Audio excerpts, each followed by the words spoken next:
ꯃꯌꯥꯝ ꯑꯍꯟꯃꯛꯇꯗ ꯏꯀꯣꯛꯅꯅ ꯈꯨꯔꯨꯝꯖꯔꯤ ꯑꯃꯗꯤ ꯇꯔꯥꯝ ꯅꯣꯛꯆꯔꯤ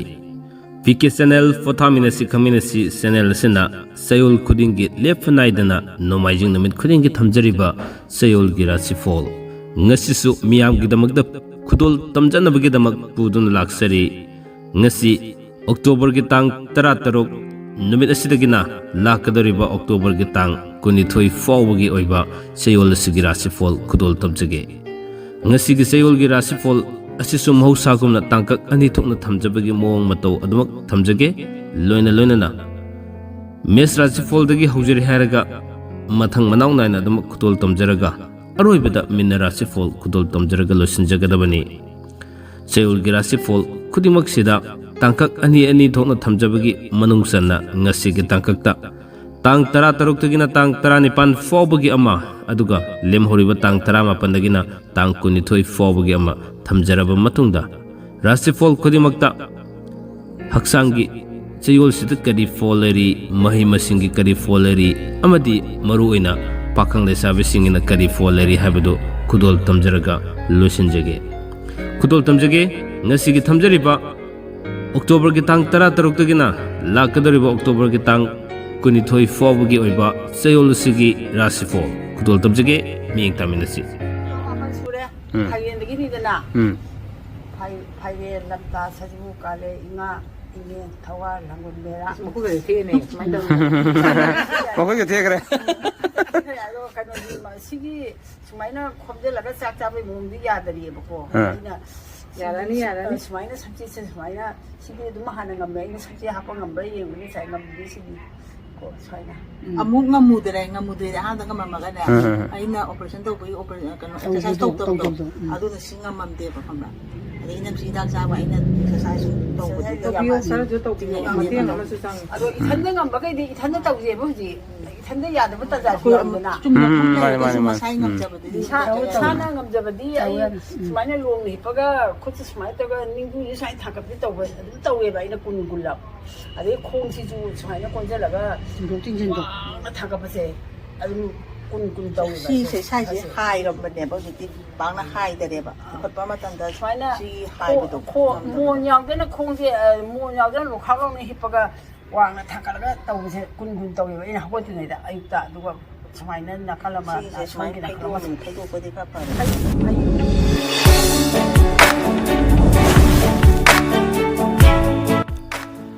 ahanbasidi mahusagumna adumak mes rasifol lokatsage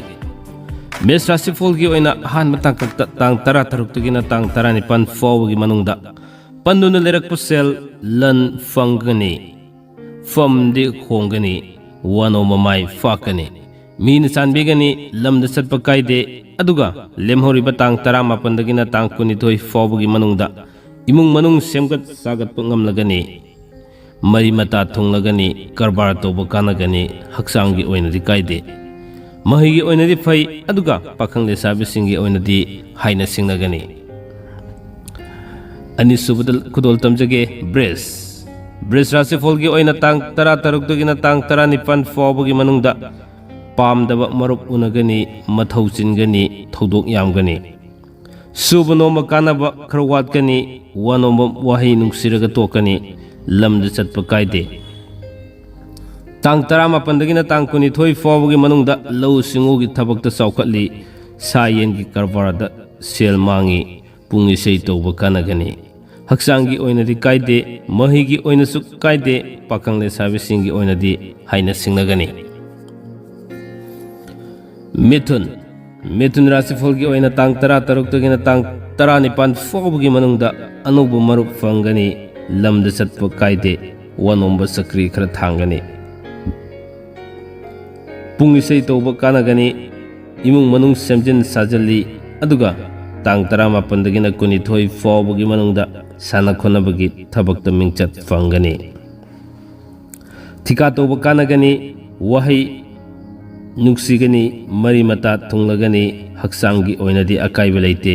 mahigi oinadi pangde aduga pakhang le sabe singi oinadi muknagani mathangda mukhdol tamjage karkat rasifol gi oina tang 13 dagina 19 fawbagi manungda anubu marup fangani imung manung semgat sagatgani aduga sa yengi karbarda sel mangani pung isai tawba mingchat fangi aduga tang 18 kunithoi fawbagi manungda panduna lerakpu sel fangani fam hongani wanomba sakri thangi yeknaba yamgani haksangi oinadi fai mahaigi oinadi kaide pakhang lesabe singi oinadi thungnagani Singha rasi folgi oina tang 16 tagina 19 fawbagi manungda thika tawba karbar tawba lau singugi thabakta yamna kanagani wanoma mai fakani mina sanbigani aduga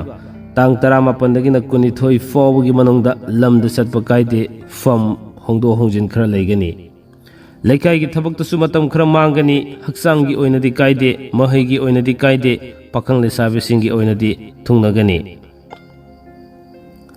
Kanya rasi folgi oina tang 16 tagina 19 fawbagi manungda anubu marup fangani lau singugi thabakta kanagani karbar saukhatkani sana konabagi thabakta mingchat fangani aduga tang 18 dagina kunithoi fawbagi manungda yum simjin sajin bangam lagani mari mata sulakani lila drama yawbu mingchat fangani haksangi oinadi kaide mahaigi oinadi fai pakhang le sabe singi oinadi thungnagani Tula rasi folgi oina tang 16 tagina 19 fawbagi manungda wanoma mai pakani mina sali lila drama yawba sana khonaba gi thabakta mingchat fangani tika tawba kanagani pung isai tawba mingchat fangi aduga tang 18 dagina kunithoi fawbagi manungda lamda chatfa kaide Lekai gi thabak thorom da thawai yawgani imung manung semgat sagatpa ngamlagani haksangi oinadi kaide mahaigi oinadi fai aduga pakhang le sabe singi oinadi haina singnagani mathangda mukhudol tumjige Brisik rasi folgi oina tang 16 tagina 19 fawbagi manungda lekai gi thabak thorom da pukning sangani pung isai tawba kanagani anubu marup fangani sanga gi karbar da sel mangani aduga tang 18 dagina kunithoi fawbagi manungda lamda chatpa kaide thodok yamgani sel makhong pangani thika tawba sel mangani haksangi oinadi kaide mahaigi oinadi fai pakhang le sabe singi oinadi muknagani Dhanu rasi folgi oina tang 16 tagina 19 fawbagi manungda suba nomba thika tawba pung isai tawba sana khonabagi thabakta thawai yawgani lila yawba amadi drama yawba loina siguma thabak singsida sarak sahing tawba khara leigani tang 18 dagina kunithoi fawbagi manungda sel makhong pangani anauba pochai lepsengani imung manung wakhal tinade haksangi oinadi kaide mahaigi oinadi fai aduga pakhang le sabe singi oinadi muknagani Makar rasi folgi oina tang 16 tagina 19 fawbagi manungda anauba nungaiba paw tagani thabak wanoma mai fakani mingona lekiba sel fangani fam hongani aduga tang 18 dagina kunithoi fawbagi manungda imung manung semjin sajali mari mata thunglagani pochai lepsin mungamgani haksangi oinadi kaide mahaigi oinadi fai aduga pakhang le sabe singi oinadi thunglagani Kumba rasi folgi oina tang 16 tagina 19 fawbagi manungda panduna leikiba sel fangani anauba marup fangani fam hongdo hongjin leigani lau singugi thabakta chawkatli lila drama yawba mingchat fangani aduga tang 18 dagina kunithoi fawbagi manungda mari mataga punna samin thakminaba fangani lamda chatpa kaide Deva karamagi thabakta pukning sangani haksangi oinadi kaide mahaigi oinadi fai pakhang le sabe singi oinadi thungnagani aroibida kudol tamjage minna rasi folgi oina tang 16 tagina 19 fawbagi manungda anuba nungaiba paw tagani fam hongani wanoma mai fakani